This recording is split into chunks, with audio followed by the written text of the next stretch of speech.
Luego de estas palabras, en compañía de los estudiantes del grado 11º del Instituto Técnico Aquileo Parra de Barichara, nos dio una pequeña charla de gran interés para toda la comunidad. Hoy tenemos el gran gusto de contar con una audiencia muy selecta, la de varios estudiantes del Colegio Aquileo Parra, dirigidos en este momento por la profesora Francisca, quien es pues una experta en humanidades y quien los está introduciendo en todo este tema tan importante de los comuneros.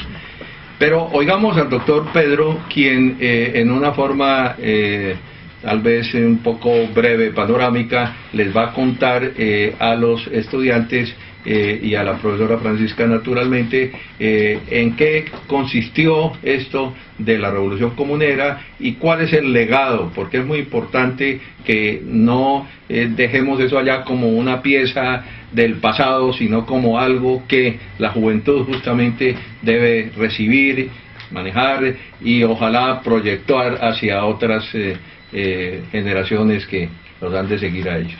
El tema de la Revolución Comunera es un tema que se conoce superficialmente en el país. Esto por ciertos intereses en juego. Diría, hay intereses en que no se conozca. También por deficiencias de tipo académico. De aquí que es necesario, y eso responde a por qué se hizo esta construcción, y tenemos un video y tenemos otros proyectos para tratar de profundizar en la propia tierra donde los acontecimientos ocurrieron, el tema comunero.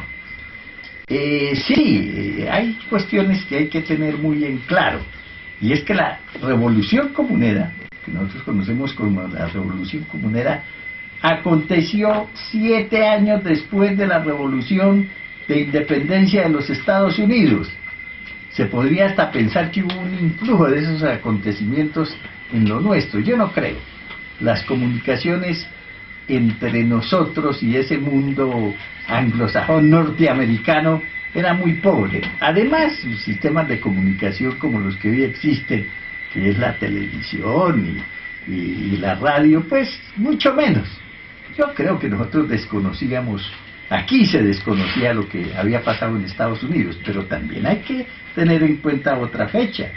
Y es que si la Revolución Comunera acontece en 1781, es en 1789 cuando ocurre la Revolución Francesa. Entonces la Revolución Francesa viene a producirse 8 años después de los acontecimientos comuneros. En eso somos pioneros. Eso que podamos decir que 8 años antes que se produjera la toma de la Bastilla, ¿no? Y todo el proceso revolucionario francés, eso nos debe llenar de orgullo. Entonces, partamos de acá. Sí, la Revolución Comunera fue un acontecimiento que obedeció a razones propias de este territorio américo-hispánico. Tuvo causas evidentemente muy diferentes a la de independencia de los Estados Unidos y a la misma Revolución Francesa. Es más, eso se deriva de lo que acabo de decir, las motivaciones, la ideología, la estrategia se diferenció mucho. Nuestra Revolución Comunera obedeció a causas socioeconómicas muy propias, muy internas nuestras, que dieron respuesta a un movimiento que surgió en Santander y que tuvo como propósito la toma de Santa Fe de Bogotá. No todas las revoluciones han tenido este sentido de desplazamiento, pocas en el mundo. Por ejemplo, una que se asimila a esto fue la revolución después de la Segunda Guerra Mundial, la Revolución China, cuando ese régimen que en este momento, que medio siglo después, se haría tan poderoso en el mundo. Bueno, todo eso hay que tenerlo en cuenta. Tal vez empiece por el fin. Nuestra Revolución Comunera fracasó porque estando nosotros a puertas de Bogotá, estando los comuneros en las puertas de Santa Fe, pues los comuneros fueron engañados.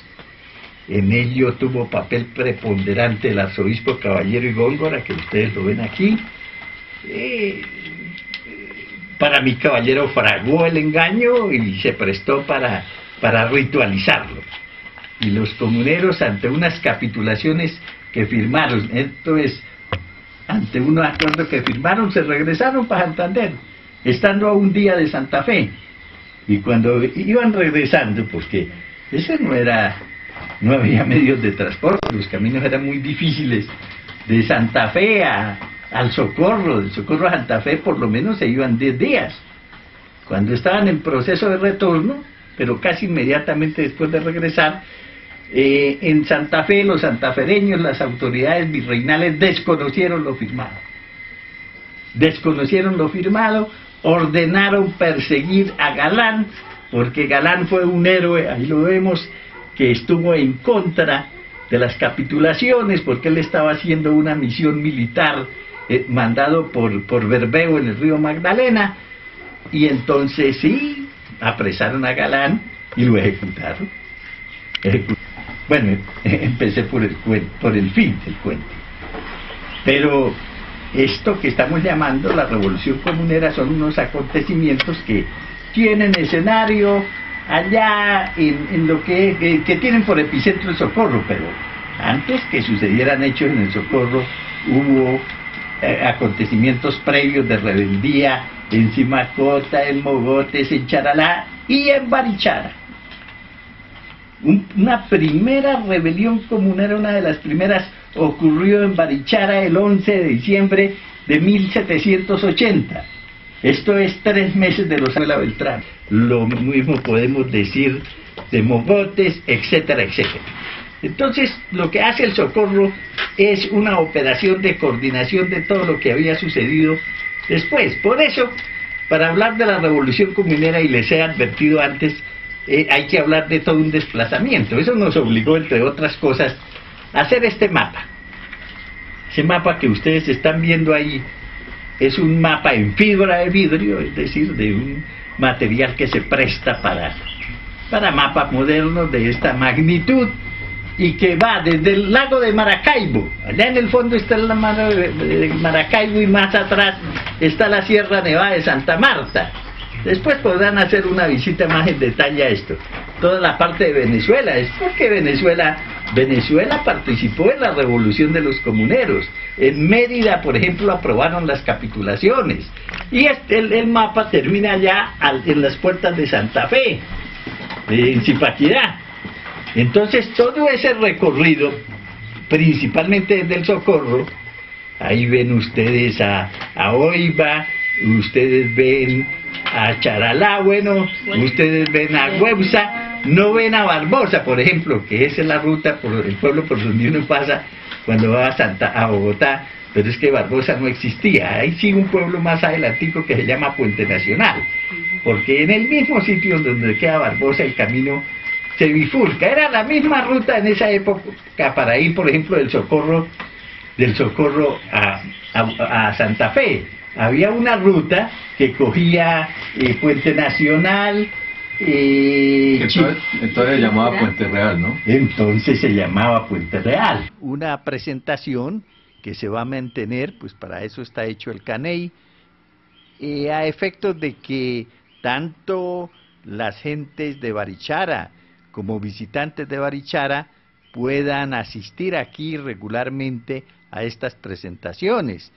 Y haremos presentaciones en las tardes durante la semana y los fines de semana, para que los locales puedan venir y conocer este montaje que hemos hecho de la Revolución Comunera, y también las gentes incluso de otros países. Vamos a hacer una versión en inglés, una versión en francés y una versión en alemán, porque ciertamente uno de los vacíos que hay aquí para el turista es que aparte de observar la belleza del pueblo y su arquitectura, muchos de ellos se tienen que regresar sin saber nada de su historia, de sus expresiones artísticas, precisamente porque no hay una línea que los tenga en cuenta ellos. Por eso nuestra idea de vertir la versión comunera al inglés, al francés y al alemán. También no se puede dejar esto sin mencionar la participación de personas que han hecho posible estas grabaciones.